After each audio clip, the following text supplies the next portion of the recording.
Olá a todas e a todos, bem-vindos novamente ao meu canal. E hoje a gente vai falar sobre um tema essencial para a fé cristã, que é a Bíblia. Padre Mário de França Miranda, obrigada por estar aqui novamente.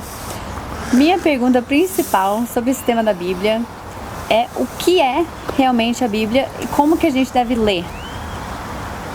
Então, é uma pergunta que necessitaria de muitos anos para ser respondida adequadamente. Bíblia significa livros no plural, né? Quer dizer, então, o que significa isso? Para nós, da tradição judaico-cristã, esse Deus manifesta-se na história de um povo. Deus, para salvar a humanidade, Ele vai escolher um povo para que, através desse povo, Ele possa levar a sua mensagem de salvação, de plenitude, de felicidade para o ser humano. Aqui está todo o sentido da vocação do povo judaico, né? Que vai ser o povo de fato escolhido por Deus, não para dizer nós somos melhores, nós somos superiores, né? Isso nem o cristão pode dizer, mas nós somos aqueles através dos quais, dentro da história, Deus vai realizar seu desígnio de salvação. Porque Deus, para de fato falar à humanidade, tinha que falar de uma maneira dentro da história que a humanidade entendesse. Então, o que significa a Bíblia? Significa Deus levando um povo adiante, educando um povo, fazendo com que o povo tenha uma evolução que é progressiva, porque o ser humano não consegue chegar à perfeição da noite para o dia. Nós somos seres históricos que aprendemos ao longo de uma história, e toda a história de Israel é uma história de Deus educando um povo. São Paulo viu isso muito bem, né, para a vinda de Jesus Cristo, que para nós cristãos significa a revelação agora mais definitiva. Mas a história continua, quer dizer, então nós temos um período que a gente chama de o Primeiro Testamento, temos o período da vinda de Cristo, né? Mas nós podemos dizer que a história da salvação continua ao longo de todo o cristianismo até o final dos tempos. Então, o que é a Bíblia? A Bíblia significa a sedimentação, né, já no Antigo Testamento, também no Novo, de experiências salvíficas feitas por um povo, por personagens desse povo, né, com Deus, e que aos poucos vão sendo transmitidas, primeiro oralmente, né, e depois vão sendo compiladas, né, em textos, né, textos estes que constituem o que nós chamamos a Bíblia. A palavra da Bíblia não é uma palavra de um livro de física, de filosofia, entende? Mas a palavra da Bíblia é uma palavra que, trazendo uma experiência de salvação, trazendo a sedimentação de alguém que respondeu a Deus, ou bem ou mal, porque também aparece fatos negativos na Bíblia, essa experiência salvífica tem que ser feita pelas outras gerações. Então, a palavra da Bíblia, sendo palavra de Deus, é uma palavra que nos interpela, nos desaloja, né? nos faz repensar, né? E que, se a gente não toma essa palavra como uma palavra que interpela, que pede uma mudança, que nós chamamos de uma conversão, né, que quer de fato o nosso bem, então, se nós não fazemos isso, então aprender a Bíblia só para saber a Bíblia, então eu não atingi esse nível, né? Então podemos ter na Bíblia, por exemplo, alguém pode ter um conhecimento total da Bíblia e não acreditar em nada. Aí torna-se a Bíblia um livro histórico, é um livro da história de um povo, é um livro da história dos primeiros cristãos. Está muito bem, ó, não tenho nada contra, sou especialista em Paulo, mas para mim isso aí são os escritos de Paulo, não me diz mais nada. Essa pessoa não entendeu o que é a Bíblia, porque essa pessoa não fez aquele pulo que é exatamente ler isso na fé. Isso aí é Deus me falando nesse momento. Nós, às vezes, numa celebração eucarística, ouvimos a primeira leitura, a segunda leitura, e ouvimos o Evangelho. É interessante, esse Evangelho já sei. Não é questão de saber. O que esse evangelho diz para a sua vida agora, nesse momento? Isso aqui é a palavra de Deus que está sendo dirigida para você, está te interpelando. Entende? E se você não percebe essa dimensão mais interpelativa, existencial da palavra de Deus, você não está adiantando nada você conhecer a Bíblia. Você pode andar com a Bíblia debaixo do braço, para cima e para baixo, saber de memória todos os textos.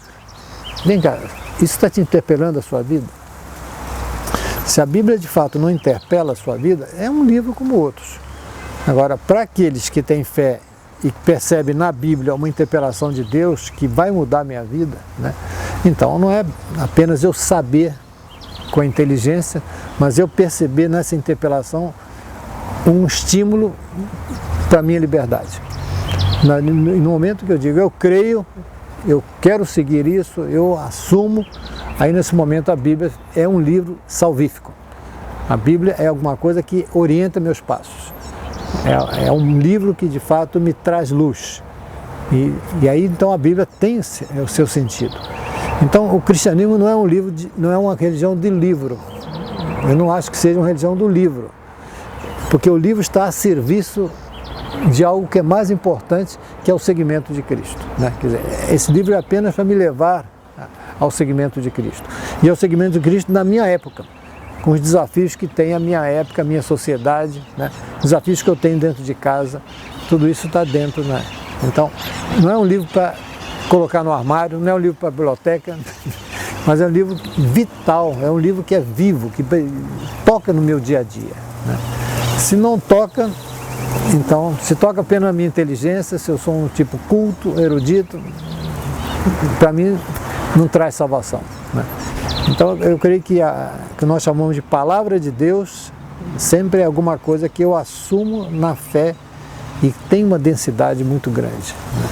E é importante isso. Por isso é que a gente, antes de tomar um texto da Bíblia, deveríamos parar, rezar um pouco, pedir que a gente pudesse tirar daquele texto algo para nós, né?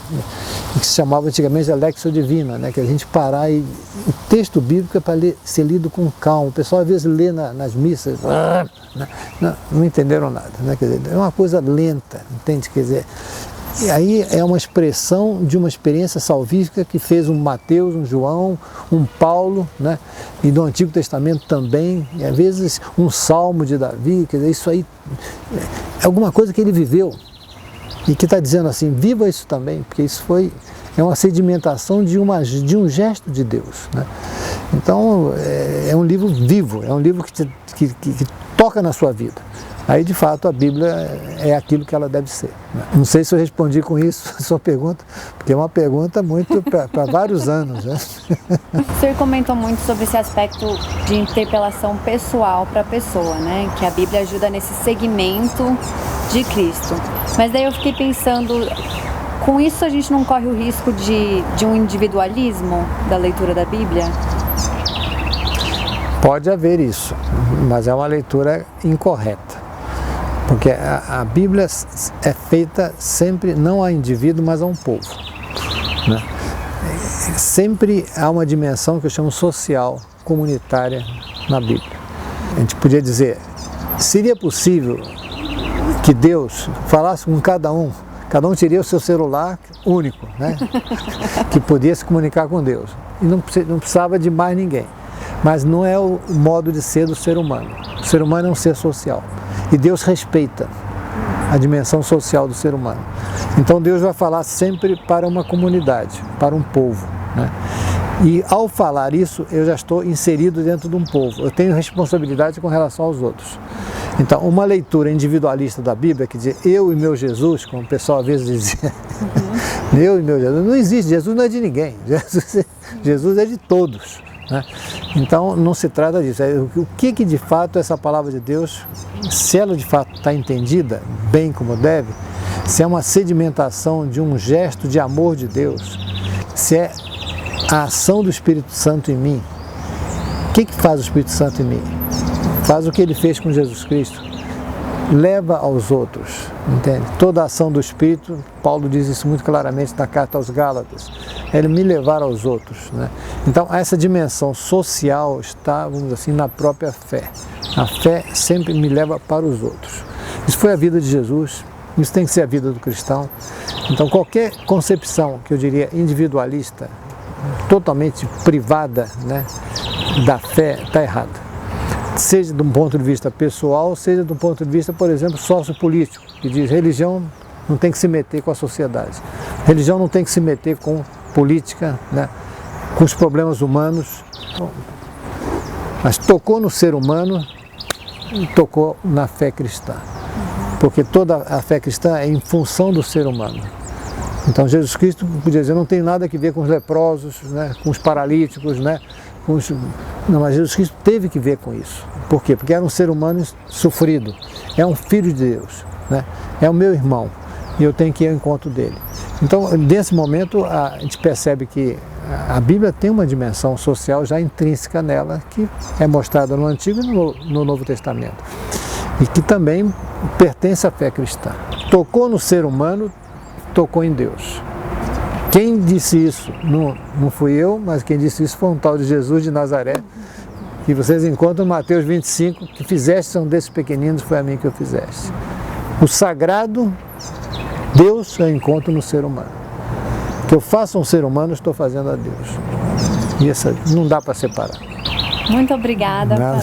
Acho que isso traz muita reflexão para cada um de nós voltar a ler a Bíblia, não só pensando no chamado pessoal, mas dentro do contexto que a gente vive com a nossa comunidade, né? Tá bom. Muito obrigada a você também que está assistindo e fique ligado para o próximo.